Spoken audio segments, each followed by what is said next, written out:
Hello and welcome to another episode of The Modern Nerd. I am Sir Slice. I'm Merchandise. And I'm GJC.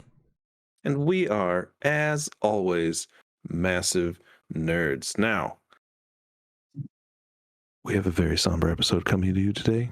We're going to be doing an in memoriam. So what It's we're not doing... going to be, I mean, somber, sure, but it's a celebration of these people more than it is like, a sad Okay, thing. Okay, good. Never mind. Dan got it. Dan's on it.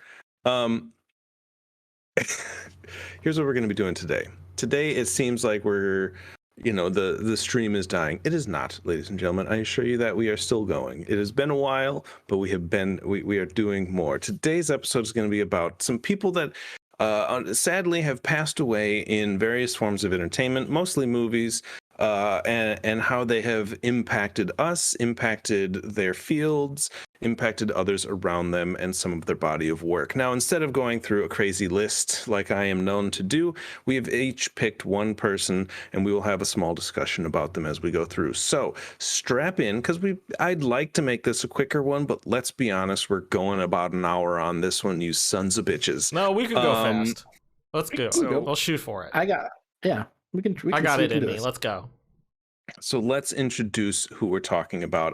We'll just say who they are. I have chosen the legend, the myth, the man, the legend, Stan Lee, because of his contributions not only to comic books and my childhood, but how he has shaped everything that we are talking about. And the fact that we are even talking here today to you can in a very roundabout way be tracked back to that man and his co-creation of so many characters in the 60s. So we will be talking about him, and Dan will be talking about Robin Williams.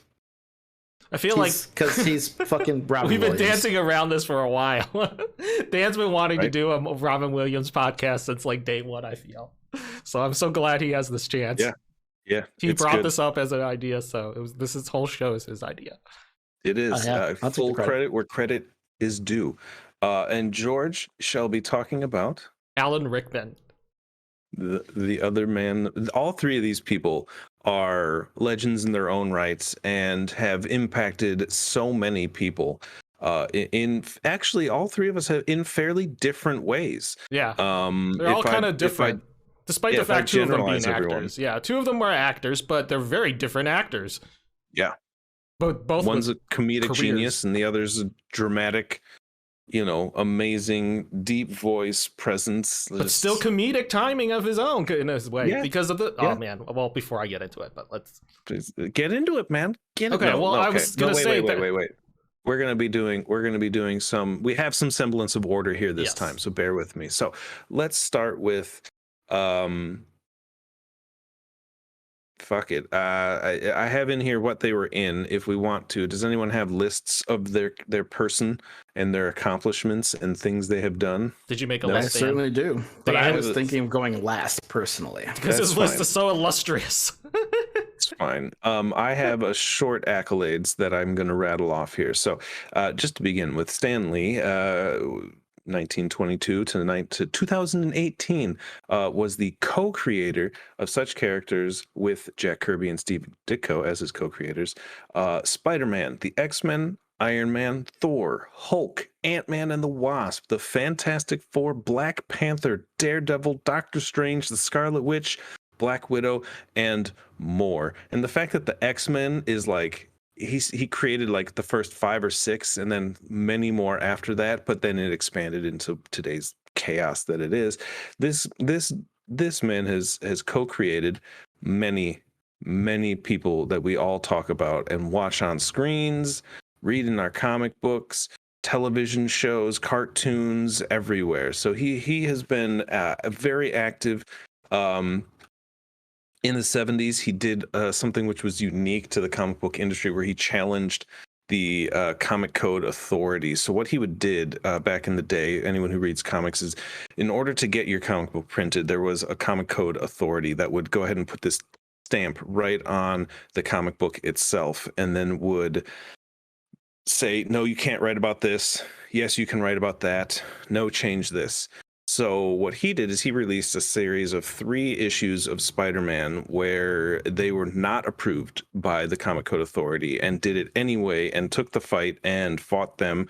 And eventually it changed the way the comic books were written and released, and was allowed to have a much broader spectrum. Those issues were 97, 98, and 99 or 96, 97, 98, right around there, of Amazing Spider-Man, where Harry is dealing with like a drug problem, Harry Osborn, and it's very good stuff. I have all 3 of them, original pressings, so it's fantastic.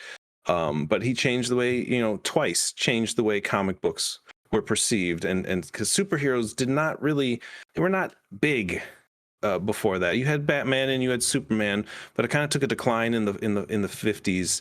Into more of like westerns and sci-fi and romance comics, and it really wasn't that big. And then you've got Spider-Man, and as we all know, you've probably heard him talk about this story. He was writing and he created the Fantastic Four first. They were the first ones, and they did great. And he was having another idea. He's like, hey, let's make this kid who is bitten by a spider, and he's a teenager, and he has to go to school, and he's a nerd, and he's all awkward. And his editor was like, are you out of your fucking mind? Like, that is the worst sounding character I've ever heard. Superheroes are adults.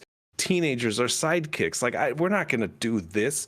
And so then they had this book called Amazing Fantasy, and it was coming to an end, and Stan was like, screw it, I'm going to put Spider-Man in this book.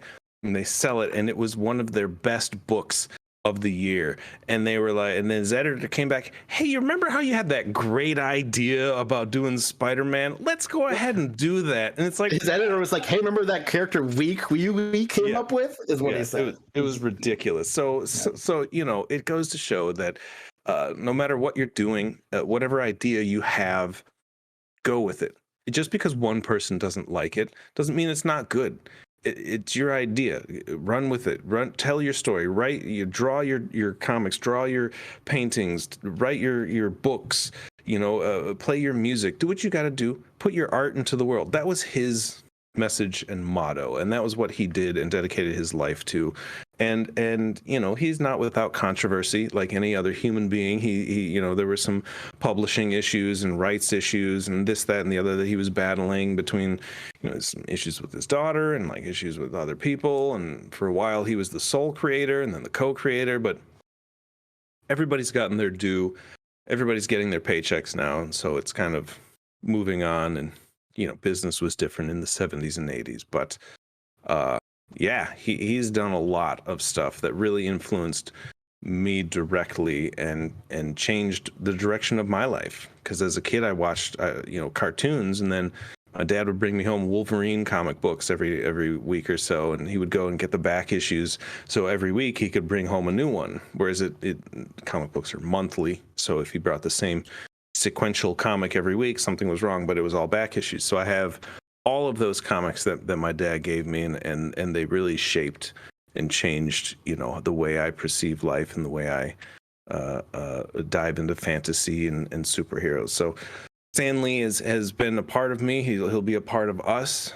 He'll be a part of this show. This is not the last time we will talk about Stan, because without him we wouldn't be doing this show. Granted, we go off topic and talk about other things, but this is all stems from that man's contribution to the world. That's my story, and I'm sticking to it. Stole it from Saturday Night Live right there. Oh, as he would say, Excelsior. Excelsior. That's the New York State motto. Excelsior. Well, I'm glad you're giving a tribute to him, Tim, and I could think of no better person to do so. Yeah. I wish I had more to contribute. I am a slightly apologetic non-comic book reader, but I would be a fool if I didn't acknowledge where all these awesome characters come from. And they came from more or less, Jack Kirby as well, the mind of this man. And that's crazy when you really think about it. And you think about all the inspiration they've drummed up, and how cool it is to see these things that only lived on the page or in his mind or in others' minds play out on the screen. And it's been pretty awesome, and I can't even imagine for a second what life would be like without all of that. So, Stan the man. The man. Gio, you got anything about Stan, or we He moving was on? in Big Hero 6, and that was one of the best cameos ever. Thanks, George. Who was he in Big Hero 6? Psh, and I you call just watched yourself a this movie. Stan Lee fan. Pfft. Oh, he was. First he was I what's wear his it name's front, dad. then I He was wear it what- back, then I turn it Yeah, he was- inside out, and I go front and back. Come on. That was actually a big deal because that was the first time he like kind of played a superhero. And you know that besides the Watcher, like, and that's kind of cool, and it was a nice little tribute to him. I What? think. He didn't play a superhero. Yeah, he was the retired superhero that his son was like inheriting equipment from. The post-credit scene, dude. You gotta rewatch that. Oh, that's right. Yeah, Oh my god, I haven't watched the end credits. I always assumed they ended. yeah. First they And that's, wear it that's front, pretty cool. then they wear it back, then I go front and back. Hmm. Oh my god. God, Yeah. that's crazy, man. Yeah, That's crazy. He's had a lot of cameos, a lot, and not just like one of my favorites was Well, he's still- I think his he's still in Mallrats the cameo. He's in still more Marvel films than any other Marvel like person. Wait, well, his Mallrats cameo was kind of like the He had, like- climax of that, wasn't it? Like, Yeah, where it was he, like the- a culmination of the whole story, and like him giving it was like a scene. It wasn't just Yeah. like a cameo, or where in Marvel where you see it, which I thought was funny because in the Marvel universe, Mallrats exists, therefore Kevin Smith exists in the MCU, because you have that scene on Captain Marvel where he's on the bus reading the script for Mallrats. Right. Yeah, Oh my and, God, and, that's and wild. I thought it was funny. I just love that part of that scene ends with what is this, Brody Lee or no, the other guy. One of them's just like, so when you did the thing, is everything made from rock? Like, does he like? Oh, You're it's just gotta like, ask oh, about the genitalia. Yeah. Yeah, you're like, wow, age-old questions. You know, does he have a rock penis? Oh no. That's Um, we're I- all one. No, I don't know. One of my first memory of Stan Lee is the old, I think, Uncanny X-Men VHS tape where he like introduces the X-Men, and it's got Oh my god. it's got Kitty Pryde in it. Yeah. like- wait, right. Where she was It's like, like, the new welcome, girl. true believers. And Yeah. he does and the whole intro for X-Men, the cartoon. I remember watching They only that. made I one also thing of remember- that, and then that was it. I remember that. I also remember watching when it was like a Spider-Man, like but with Firestar and the and old Iceman, Spider-Man. and, Yes. and he was Spider-Man like, and Spider-Man Spider-Man Friends. Friends or whatever. Yeah, that's yeah, on Disney and Plus. he's like Iceman, Spider-Man, Firestar, all together, and Yeah. and it was That's a for decent me, Stan used to- Lee. He used to do a lot of he did a lot of intros for the cartoons back in the day. It was, like, that was for his me. thing.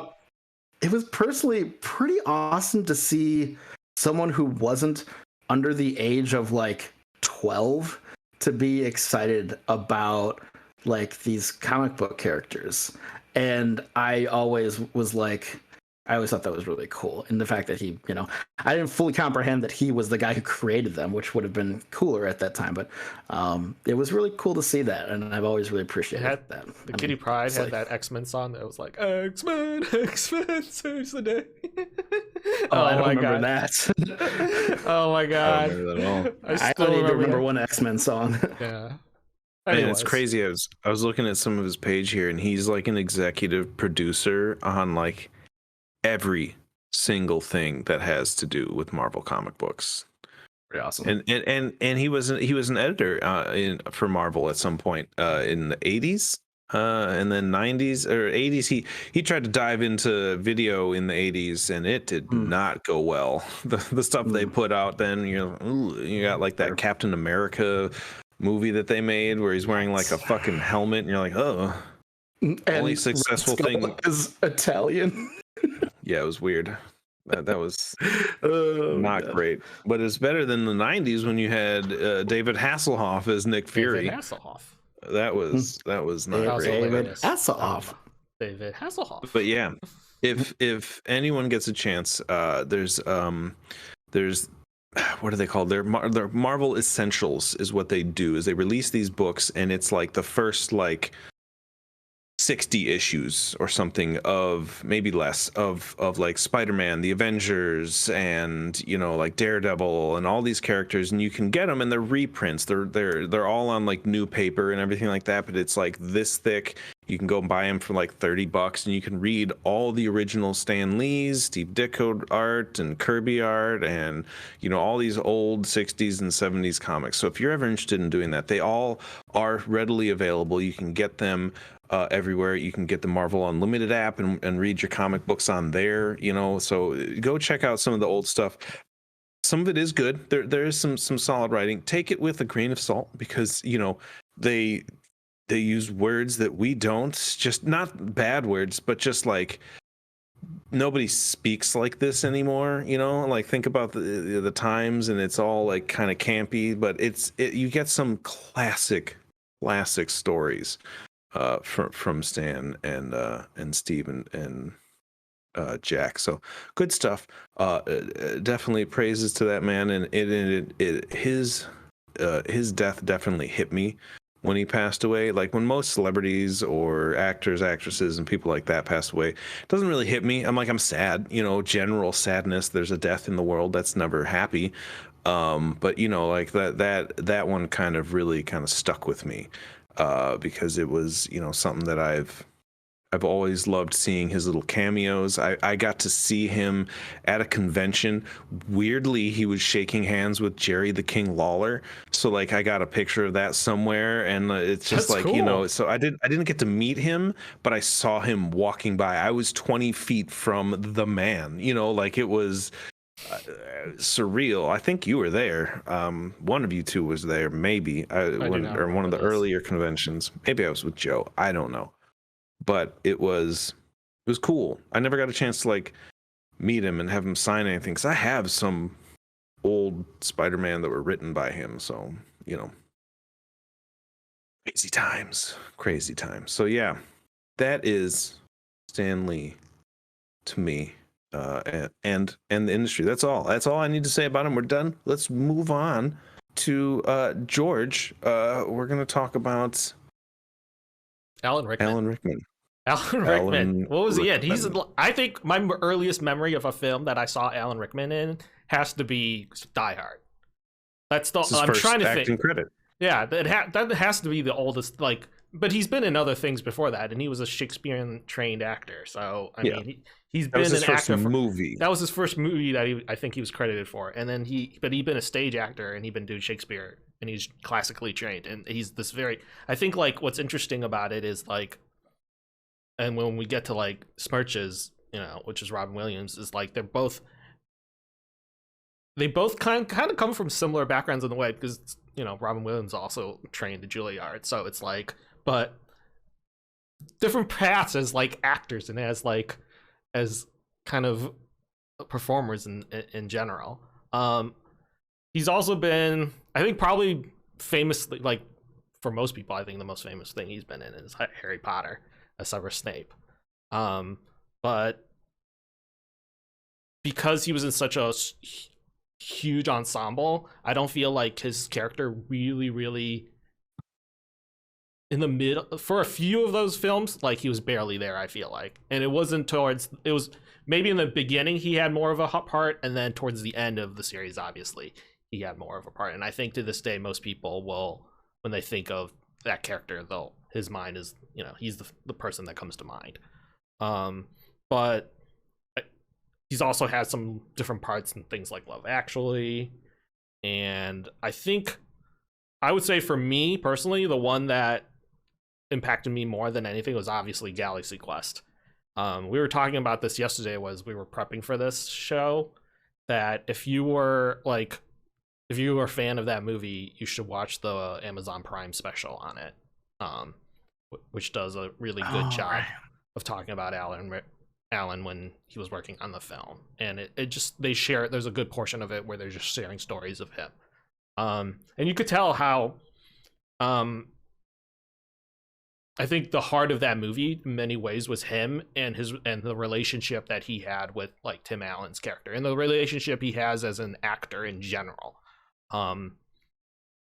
And we talk about this, like me and Smirch and Tim, we joke about this, and not just like the in acting, but in the industry, entertainment industry in general, is that like whether you're a performer in the WWE or you're an actor or you're a musician, and this goes back to what Tim was saying, is like putting your art out there, committing is like the biggest thing. And Alan Rickman is like, man, commits. And maybe it's because of his like classical training and like all the background that he has, and the fact that he takes acting so seriously as a professional.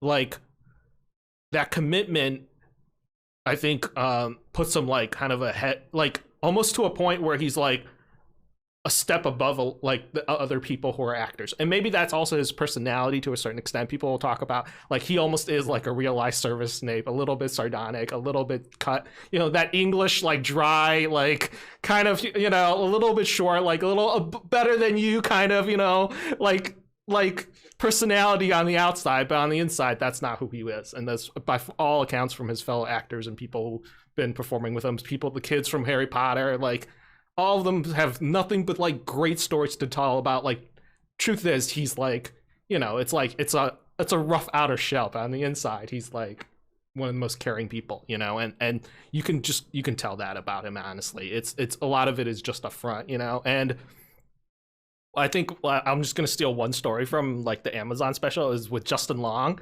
Justin Long said that he had an opportunity almost to be in the same play with Alan. They were doing the same show, but with different cast kind of. And there was a chance for him to maybe come on the show a bit earlier and actually perform with Alan, but he didn't, he passed on the opportunity. So when Justin Long showed up into his dressing room, there was like a card there and from Alan, and there were some sappy things, but it opened up with "fuck you," and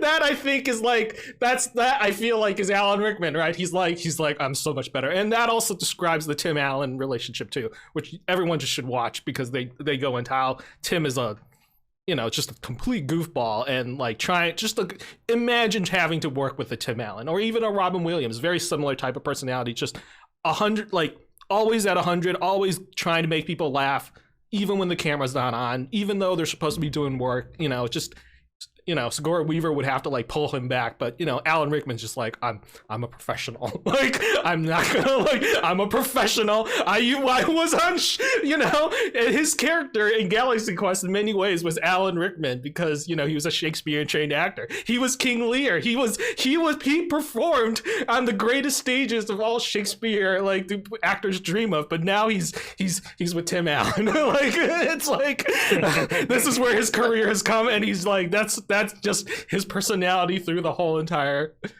filming of Galaxy Quest. So in his passing, of course, you know, he passed to I believe it was pancreatic cancer, which is that's what I believe that's what took Alex Trebek as well. Somebody else who was very influential, but it just fucking sucks. I remember hearing about it. And that's the thing is he was you know, he still seemed like he was relatively young, and he could have gone on. And he actually, by all accounts, I think he was still, after he was diagnosed, he was still, you know, like traveling a bit and seeing people. So that's, you know, he got his time to, I guess, spend time with people before he passed. But I think, I don't know, as far as like his impact for the industry, like I said, I think he affected so many people who came after him. And like, it's interesting to see young actors come into the industry because they're often looking for guidance. And when you come up against someone who's like an Alan Rickman, I think you see the way that he takes the job seriously, and his level of professionalism is something I think people new to the industry like then pick up themselves by being around that. Do you know what I'm saying? Like, professional actors create more professional actors, you know, and then they understand, well, this, like, Alan is like, this is our shared time. It's important. I respect it, and I'm not going to waste it because we're here to do a job, you know? And then to a level, I kind of, I think that's admirable. And I think that teaches a lot of the younger generation to take the job seriously as well as actors. It's not to say you can't have fun, but, you know, he was there 5 minutes early. Alan was there. Tim Allen was there like 15 minutes late. You know, that's the difference, you know, like, so I don't know If he showed up at all. Yeah, probably. if he showed up at all. But I think that's great because that teaches people like, you know, Emma Watson and Justin Long and all those other people that, you know, younger generations that you work with to take it seriously, you know. And I think it's very admirable. Other than that, I think that's about it. That's all I can say about Alan Rickman. Well said. Well said. You've reached Alan Rickman's voicemail. Please leave a message. The beep.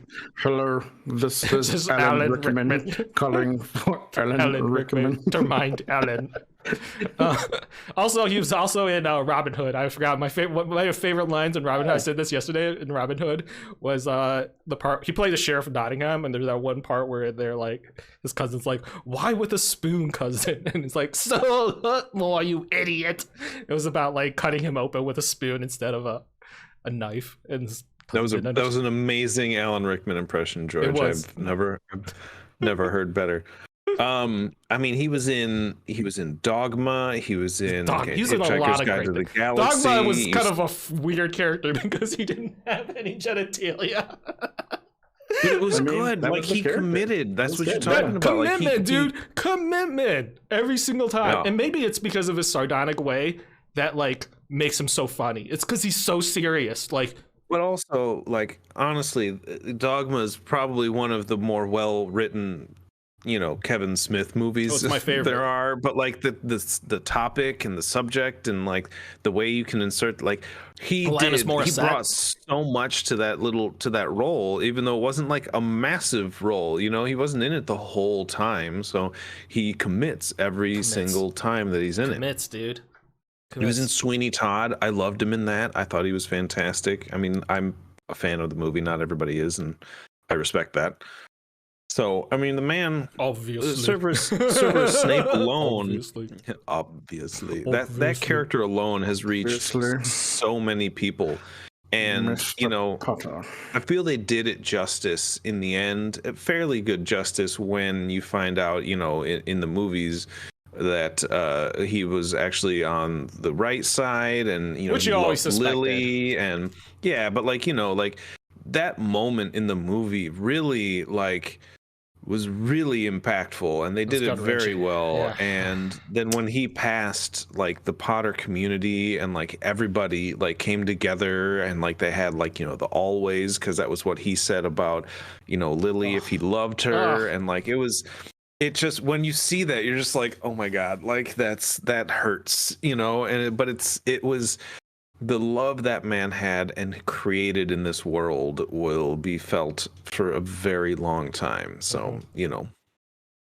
Yeah, perfect casting, and somehow a more perfect execution than, I mean, you know, there are a few characters in the Harry Potter movies that really, and actors, I should say, that really encapsulate their character. And I would say Umbridge is one of them, but like McGonagall is probably the other one. Sure. I mean, you know, but to me, they all kind of pale in comparison. Like Alan Rickman was Severus Snape, and it was perfect casting because he could be bad, but he was just the right amount of likable to keep you questioning his true loyalty throughout, and he portrayed that as such throughout the entire.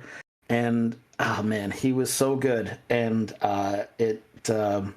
I'm really grateful for him in his performances, and I mean, Galaxy Quest. Oh my God, what a movie! What a performance from him. I will. It's top 20, maybe top 10 movie quotes that really tug, like that give me goosebumps. By Grabbathor's hammer, you shall be avenged. Watch the special, Dan. It's a little like it's kind of cheesy, but it has so much weight to it, and props to the other actor in that scene with him. It's a very powerful moment, and one I'll never forget. One of my favorite scenes in Harry Potter with him is actually, he doesn't even say a line. It's the part where they're at study hall, and it's the 4th year, and Harry and Ron are trying to figure out, like, last minute who they're going to ask the ball, and it's just like him constantly hitting them with books as they're talking during study hall, but he doesn't say a single line. Like, and then at the very end, he's like, and like shoves both their heads. He rolls up his sleeve. Yeah, he's and like, just. and they're like, he doesn't even say a single line. It's amazing. Now I'm gonna watch Potter. For as serious as a dramatic actor as he could be, he was just as good as the comedic aspect. Yeah, what is it? That's and amazing. Not so many people were. He was, and you were. It's a different you spectrum knew he comedy. could, but when he did something funny, it was so funny. Like, because he just got it, and it's not something you find in all these dramatic actors. And he was good. He was perfect for that role. He brought a sense of realism to comedy. Like there's a lot of, and we'll get into comedic actors in a moment here, but like when he would do something funny, like it was in a normal situation. It was something that you felt could really happen. He said it in a way that was like, oh, that sounds like something I've had a conversation with. That was it wasn't like a forced kind of moment where he was trying to make things funny. It just sort of the situation, the way it was, I don't know if I'm saying it correctly, but like there's things that are written, there's jokes, and then there's funny things, and he was good at the funny things. He may not tell jokes and get in on like limericks and tell crazy stories in his roles, but he's in these funny situations and has that somberness to make that little one word conversation be great. And you didn't get the role or the teaching part, obviously. Like it was funny, but like also impactful. Like it was good. He's and great. even like those little lines where it's like he has to like just randomly take a jab at Harry whenever there's a chance. He just adds that little extra little twist every time he has to do, like, and you're just like, God, like, ugh, like you knew teachers like that, So, anyways, I think we're good, right? It definitely has a lighter side to it when you realize what, where his head was at. Where his head, yeah, exactly. It makes a lot more sense later on watching it back. Yeah. We're definitely going to do a Harry Potter episode for sure. So stay tuned for that. Yeah. We'll go through everything, I guess. The new game is coming out. Anyways, Smirch. Bring the shit out of that one. Oh man, I'm not ready. He wasn't ready. He didn't do his book report. No, I mean I am like, it's like I'm that kid I'm the overachieving kid right now who's so ready, but he's just freaking out because he really wants to do a good job. All right, let's fuck it all up. Here we go. I've wanted. This has literally been like, this right here is like one of my main objectives is to pay tribute to Robin Williams. It should be this. This should be just an episode in itself. Maybe, but I was really glad to hear your guys' take on your choices, because if also if it was just a one about Robin Williams, I feel like I'd be bogarting the cast too much. So this is good, working our way up to it. Robin Williams. Okay. I don't even know where to begin. What's the first real. I mean, okay, so he's been in a lot. He's got. What do you remember? I'll be honest. Not a lot of his IMDb page. There's a few misses there, more than a few. But that doesn't matter because I just keep saying he's Robin Williams, because it's hard. As Billy Crystal said, it's really weird still 8 years later. Weird and hard to say. Refer to him in the past tense, because he was just such a constant presence. And when Robin Williams was a part of something, you literally like, oh my god, all right, like here we go. Dave Letterman constantly, not constantly, when he passed, Dave Letterman talked about how when there were a bunch of comics up and coming, they got on he would get on stage and they all sort of went, oh fuck. This guy's ridiculous. And he never really slowed down.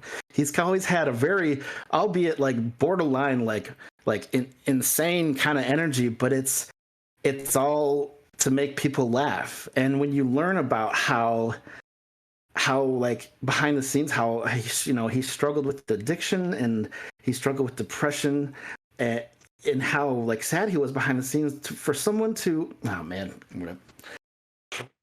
for someone to for someone to be that sad and to want to like create that much happiness in the world was always a beautiful thing for me.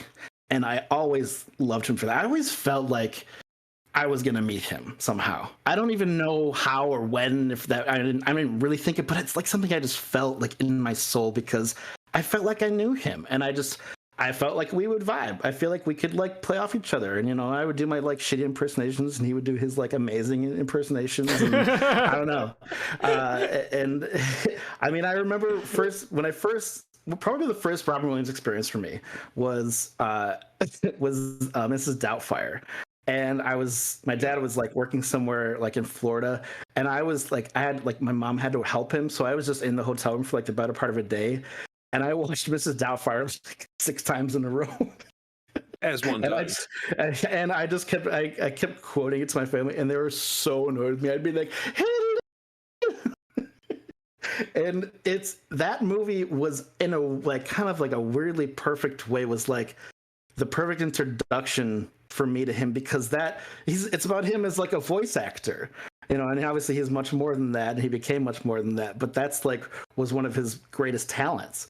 And he basically was just Robin Williams and when he was performing those voices, or when at the end when he's doing the stuff with the dinosaurs, and they just it's just kind of like, let him off the leash, let's see what happens. We don't know what he's gonna do. He's gonna bust out one of his like 3,000 impersonations. We're probably going to hear some Jack Nicholson. We're probably going to hear some Clint Eastwood, and you never knew what he was going to do. And that made it was just so exciting whenever you saw, I mean, obviously his movies, Dead Poet Society, Hook, Good Will Hunting, Patch Adams, Aladdin, Jumanji I loved as a kid. The Birdcage. And they're just, every time you're like, here we go. And it's weird because he was such a dynamo everywhere else he appeared, that when he did these movies, he was so committed, kind of, not too dissimilar from Sir Alan Rickman to his role. And when you think about how, I just picture him kind of like just going and dab it behind the scenes, and then and then like sitting down to act, like winning an Academy Award in Good Will Hunting. There's so many behind the scenes stories you hear about like Good Will Hunting, about the story about his wife farting. It's just like a real story he just kind of told, and it's just him and Matt Damon laughing, and that was like one of the best scenes amazing in the movie. And you like just watching behind the scenes footage of him doing voice work on Aladdin, and then just cutting to people's reaction like, is this man human? We just heard like 10 different voices come out of this man in 2 minutes. And he's just going. He's always been that way. And it's so great to whenever he would show up on like, I don't know, like an episode of Whose Line, still to this day one of my favorites, because he's great. It's just so funny, dude. He can't stop. Live on Broadway, they just unleashed the beast, and he just went, still to this day, one of my favorite stand-ups of all time. So I can't believe it. By the end of it, the man looked like he'd like stepped out of a swimming pool. He was dripping with sweat. So sweaty. And it's so great. It's kind of amazing how this guy could be the way that he is, and cause so much laughter and put on such amazing performances. And Patch Adams kind of personified that for me, like a man who was like in pain on the inside, but still loved making people laugh, loved making people happy. And I loved that. What an inspiration. Like how anyone else, I don't know, might take it out on the people around them, but he didn't. He stayed funny till the day that he died. And I God, I could go on. As Tim likes to say when we're wrapping things up, I could go on for another hour or two. Just like conversations, like like if you just want some good, like, him and Craig Ferguson have some of the best interviews on television. They play off each other. Like, it's almost kind of this very different styles of like delivery and comedy, but they just have such a great time, and it's such a fun to watch. And I mean, I don't even know which performance is my favorite. They all have such heart in them, and so every one of these movies is a moment where you're so grateful that he's so committed, and it brings you into the movie. Oh, Captain, my Captain, Hook, thank you for believing. Aladdin, like, oh my God, Genie, you're free. Oh my God, dude. And Genie, you're free.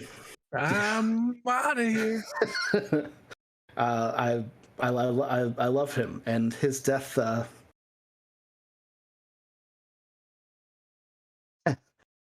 Death really hit me hard. Oh, It's still. that's okay. It still hits me hard. Like, it felt like I lost a family member. It was weird, and I'll just wrap it up.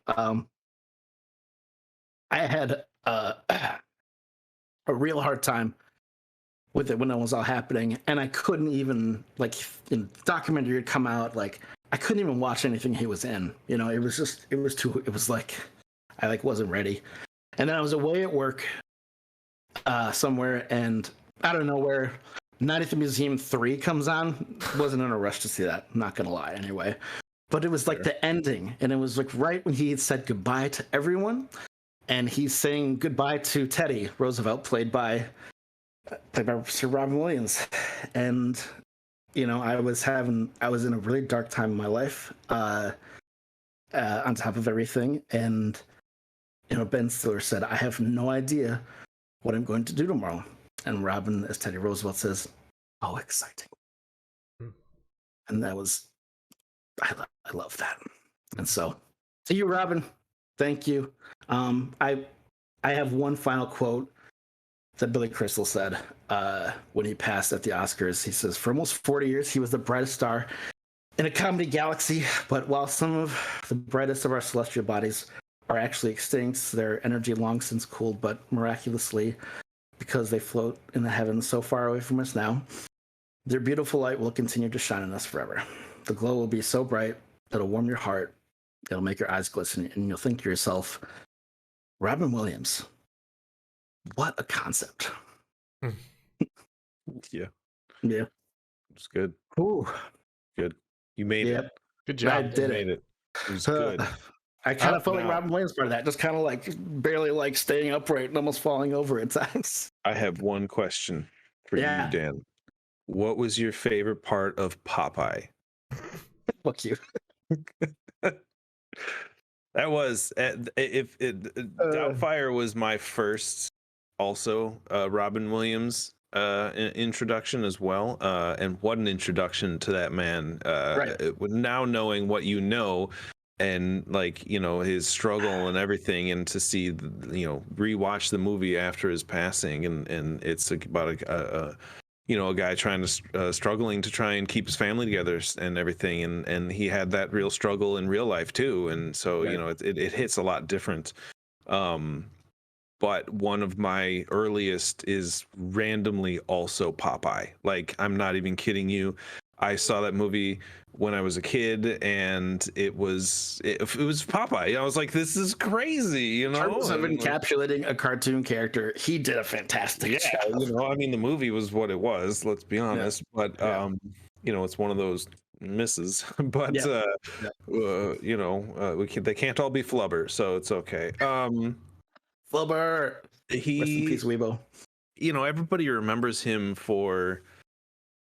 Everybody talks about his comedy. Actually, now everybody talks about everything he's done, but for a long time, everybody talked about like his comedy and like what he's done in that genre and what he brought to the table and how he, revolutionized and changed things because of his ideas and performances, and that shows that you can be and do anything you want on stage, and it can be crazy and over the top, and you can still be funny, and like, you know, it doesn't have to all just be, you know, one-liners and jokes. But then you've got the things like, you know, Dead Poets Society and Good Will Hunting, Patch Adams.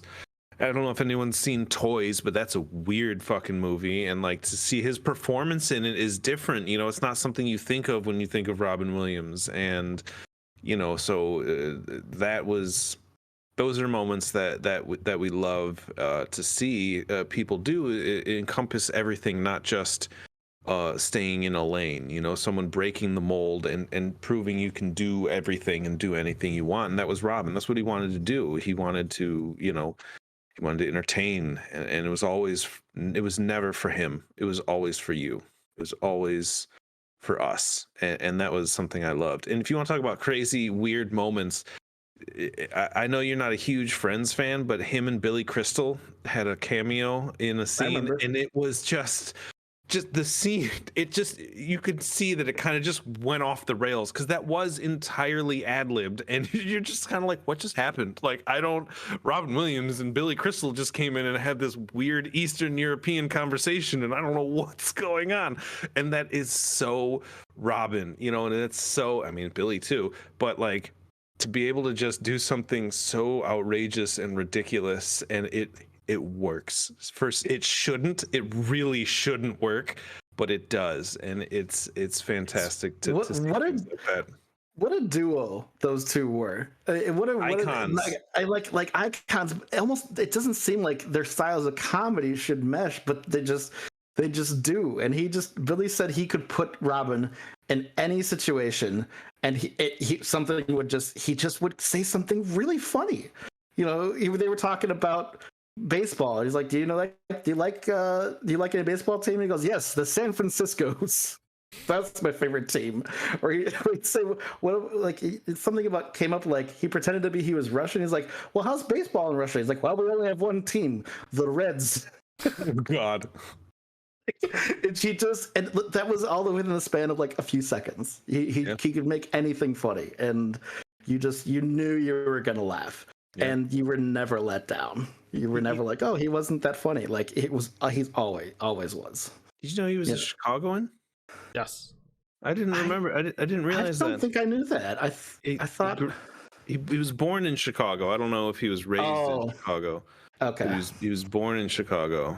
Okay. I was gonna say, one of the interesting things that I love, and this is about people, how it affected the industry, is actually like one of the most greatest stories is he was roommates in Juilliard with Christopher Reeves, and they had like a lifelong friendship, and it was the most strangest. It was the strangest of like friendships. And can you imagine like going to school with Robin Williams at art school, and you're just like, what the like Christopher Reeves, who's like, you know, 6 foot whatever, Superman stoic, and then his goofy sidekick roommate Robin Williams, and you're like, oh god, it's these two. Like, you're like, here comes Robin. Oh man. Like, you're just like, it's and then he would get on stage and he would act, and then everybody in class would be like, what the fuck? Like, what the hell? Like, he just, this little sidekick guy who was, you know, who you didn't think much of, suddenly would just steal the fucking show, and everyone in class was just like, god damn it, now I gotta follow him. Who is this like short hairy sidekick to I know to this like Greek god of a chiseled man, you know, and Christopher Reeves talked about, there was a story about how after Chris's like accident, Robin went to visit him, but as a doctor with a mask, and did this whole bit, and you know, there was a moment where you know, he comes in and Chris doesn't realize what's going on, and then like you see the twinkle in his eye when he realizes that's Robin Williams, and how it changed and how it just turned like the recovery process around for Chris, kind of, in a way, because it's just like there was his friend and there was just Robin again, that's his roommate, that's his bus buddy from college, and it I think from what it sounded like, it impacted the whole entire outlook of Chris's, you know, recovery after the accident. So I just, little stories like that, and how his relationship with other people in the industry, just, they're gems. They're just absolute gems. there's so many nice stories of things like the thing about how he insisted that multiple homeless people be hired on almost every movie he worked on. Was like, I mean, come on, like, holy crap, people don't do that, you know. And the humanity in him, you know, sometimes you kind of would think, oh, maybe he just wants to make, you know, the audience laugh, or really cares about, you know, or the, you know, the higher ups. No, man, he was literally, you know, like hiring homeless people so they could have something. And that was a non-negotiable. You know, the stories of Jumanji. You know, the poor kid who had to wear who had to wear the makeup for how many hours a day, and him, you know, they wanted to keep. Yeah, and there was like they were on set for way too long, and Robin stepped in and was like, "This is enough. Let's let the kids go home. Let's let them take the makeup off." Yeah. You know, and I don't know. I could go on. Yeah. It's a little bit darker without him, but his light is going to continue to shine, and I am grateful for that and for him. I will. I think it goes for all three of them. Yeah, all of them. Indeed. Yeah. Indeed. I will say this. I can kind of remember where I was for Alan Rickman and Stan Lee. Unfortunately, I remember exactly where I was when Robin Williams passed away, and that was with you two at Six Flags Great America celebrating George's birthday in the middle of the summer in August. Just like a couple weeks I was in town, or before I left. I don't remember. But I think it rained that day. No, it did not rain. It was like 85 degrees and sunny. Oh, it was that. Oh, it was. We were in line for like 3 hours for the. Yeah, we were. I think we were in line for like. Yeah, because it was supposed to be only like an hour, and then it like broke down, and then we waited an extra 2 hours. Yeah, it was absolutely bonkers. But you got real upset when it happened, and you did great though, because you know you compartmentalized. It hit you, but then you're like, we're doing this, we're here, and we made it through the rest of the day, and it was intense. I don't even remember that. I probably really shoved it blocked down it out because I really didn't want to. Yeah, I don't think I remember that either. I must have blocked it out too. I just remember being like really hot, and like I was having a good time, but like semi miserable because we're, you know, almost 90 degrees, standing in line for a fucking roller coaster for 3 hours. Like it was August 11th, 2014, if you're wondering. But it was like 2 weeks before your birthday, George. So it was pretty, and after your birthday. Wait, when's your birthday? July. Yeah, I was gonna say it was just after. I don't know why we did it so late that summer, but anyway. Yeah. So those are our wow, that was difficult. Those are the people that we chose that had an impact on us. And there are so many more people in these industries that have impacted us in many ways, who are some have passed and some are still with us, and can continue impacting us even you know, after their passing. So if there's people that you our viewers have had an impact on your life, if there's people you wanted to talk about, feel free, leave a comment. You know, share your story, share their story. You know, they live on through us and their medium, obviously, but our memories will always shape who they are and were to us. So let us know. We'd love to hear it. We could talk about more people, but for the sake of emotions, we are going to, you know, we're going to call this one a success. This was a wonderful episode, very cathartic. We all got to kind of talk about some people that really we loved, and influenced us. So who influenced you? We want to know. I do. I know I do. I love hearing people's stories and how they were impacted by different people. So let us know. Check out our socials so you can follow us to hear more of these stories, because we will talk about them again.